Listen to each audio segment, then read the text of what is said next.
ఇవాళ ఈ 10 రూపాయలకున్న విలువ రేపు ఇదే వాల్యూ ఉంటుందని గ్యారంటీ లేదు. సినిమా టికెట్ పావలానే. వినటానికి విడ్డూరంగా ఉందా? అప్పట్లో సినిమా టికెట్ పావలానే, కానీ ఇప్పుడు 150 మినిమం. అప్పటికి ఇప్పటికీ ఏం మారింది? అప్పుడున్న రూపాయికి విలువ ఇప్పుడు లేదు. ఎందుకు? దీని వెనుకున్న రీజన్ ఏంటంటే ఇన్ఫ్లేషన్. ఈ వీడియో మొత్తం చూడు, నీకే అర్థం అవుతుంది. Hi, I'm Yugandhar. I'm finance enthusiast. Welcome to the channel finance with you.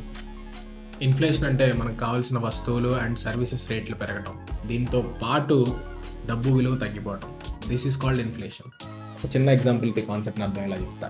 మన ఆంధ్రాని రైస్ బౌల్ ఆఫ్ ఇండియా అని అంటారు. మనకి ఆంధ్రాలో ఏ రీజన్ వల్ల కానీ రైస్ ప్రొడక్షన్ సరిగ్గా జరగకపోతే ఇండియన్ మార్కెట్లో రైస్ పెరుగుతుంది.